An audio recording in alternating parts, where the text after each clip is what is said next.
Welcome to another episode of 3rd and 3 with Coach Roger Holmes. I'm Jason Holcomb, joined as always by the coach. Coach, another big victory for the Irish, helped us secure our 18th region championship in school history.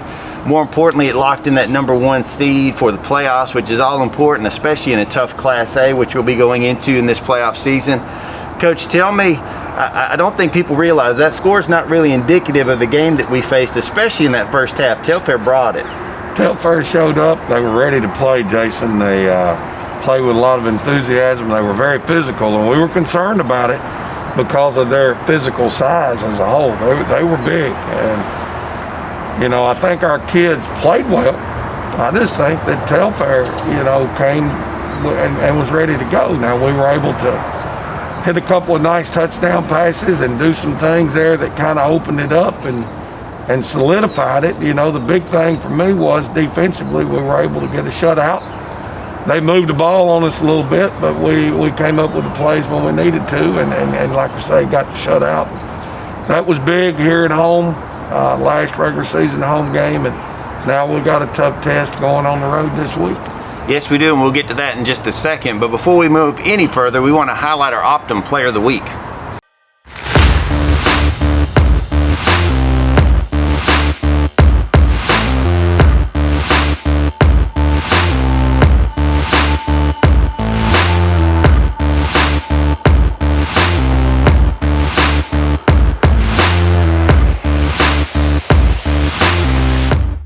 Coach, Gabe's been playing well all year long. Lots of blocked kicks on special teams, playing good on defense, playing good on offense. Obviously had a couple touchdown catches this past game. I know for you to see him mature as a player over his career has meant a lot. Well, he's not only a good player, he's turning out to be a really good leader for this football team. You know, he moved himself, or allowed us to move him from more of a glorified position in the backfield to the tight end, which was an area that we really needed. You can see what he brings to the table as a tight end, not only as a blocker, but a big play threat. And it's great to have that in that tight end position. He does so many things for us. He's our rugby punter. Right now, he's our backup place kicker, and he's doing a good job with that. He plays safety or corner for us. He returns some punts and kicks. He's a do-all, everything kind of player. He's an excellent student. And I look for him to have an opportunity to go play at the next level. You know, it's funny you say that. I said the exact same thing on the sidelines this past Friday night, saying, you know, this young man is versatile.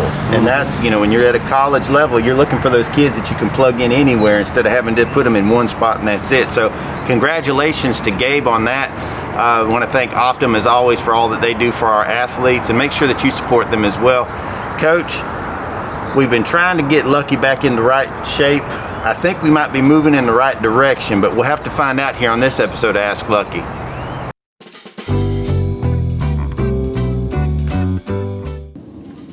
Lucky, it's hard to believe we've won 18 region titles. That's amazing. 16. 16?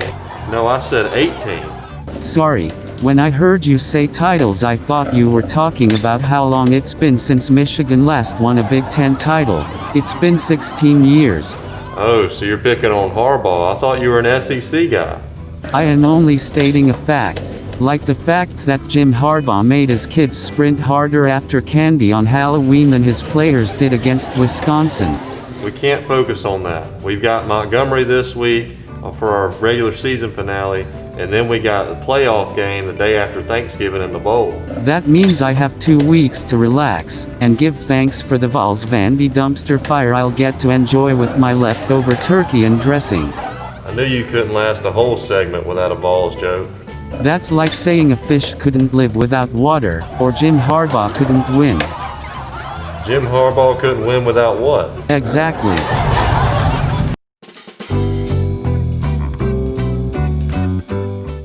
All right, Coach. Well, it seems like Lucky's improving. I guess, you know, as a coach, you're always looking for improvement. So, I mean, the fact that we're down to a single Tennessee joke must mean that you're seeing a positive direction. You know, there's not much I can say about Lucky, other than the fact that he's probably right on the Tennessee Vandy thing. You know, I've been eating a lot of crow over the last 2 or 3 years on the Tennessee Vandy game of all things, but glad to see him worrying on somebody else a little bit, not quite so much the ball. I think Coach Brown, though, is antagonizing him, trying to get him in trouble. You know how it is, that peer pressure. You around your buddies, you want to talk funny and try to be silly. So hope that Lucky will continue to make improvements there. And you can always see behind us, he does a fantastic job on the field. But Coach, that field's going to be empty this week because we have to travel to Mount Vernon, and we're going to be taking on the Eagles of Montgomery County. And they've been playing some solid football this year, Coach. And I know for y'all, you want to make sure, even though we've secured a region championship, that we end up the regular season on a high note heading into the playoffs.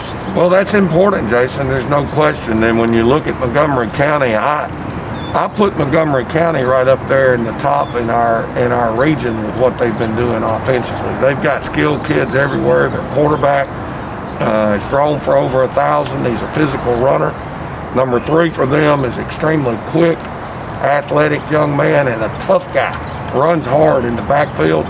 They've got a wide receiver, number 9, that they'll put in the backfield and use him some in the Wildcat, but I think he is, without question, a potential Division I prospect. Wow. He's an explosive player, and they find ways to get him the ball. They've scored over 45 points in each of their last 2 games, so they're peaking at the right time. They are a playoff team. They'll go in as a number 4 in our region. And I really think had they been playing as well early as they're playing right now, they may have even been a higher seed. Yeah, in the film I watched, they were ball hawks. I think they caused 3 turnovers. They weren't afraid to chase after that ball on a couple of occasions. So we want to make sure that the Irish come out with a lot of intensity and a lot of energy, and they can do that with your help. We want to encourage you guys, if you're able to come down and take part in the game in Mount Vernon. It's not a very long drive. There's about 20 different ways to get to Mount Vernon. I used to have to drive there for work a long time ago. Want to make sure if you're not able to go to the game, we've got a couple of options available for you. First off, NFHS is where you go for the live stream. You subscribe there, you can watch the games. Cool thing about that is you get to watch the replays also. So if you want to come back and say, hey, that Telfair game was awesome, I want to watch it again with my family on Thanksgiving Day, well, there it is. It's waiting for you. It's a very easy process, very cheap price. Hope that you'll participate with that. If you don't want to watch the live stream but want to catch the game, 101.3 is where you go for the radio. Coach Strick, Todd Gay, those guys, they bring it every week. They get excited, probably more excited than the coaches up on the rooftop, and anybody who knows, those coaches are the most excitable coaches of all. So we want to make sure that you guys check that out. But before we leave, Coach, we always want to end things on a good note, and that involves a mustache. So we must ask you a question.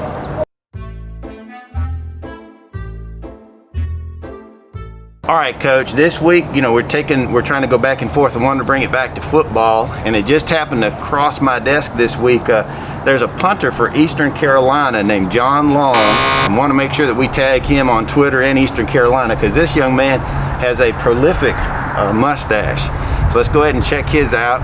And this week, he's going to be facing former Nebraska player Ross Zuris. Had to practice that name a few times. D is silent, I believe. So, Coach, who you got this week? Because the mustaches are a little different, it's got to be fitting that the mustache goes with a punter. Because those specialists, punters, kickers. Just look at Barrett for us, talking to the robot all the time. Those kickers and punters are a little bit different. So I'm going with the Eastern Carolina Pirates, and let's roll. All right, well, John Long's our winner for this week. We want to make sure that the Irish are winners all week and all season long. That happens with your support. Make sure to come check out these Irish. We're going to be having some playoff info next week, so make sure to tune in. Tune in this week for the game against Montgomery County on NFHS or 101.3. Support all of our sponsors. Help our touchdown club out so that we can keep these men hopefully rushing for the next 5 or 6 weeks. As always, this has been 3rd and 3 with Coach Roger Holmes.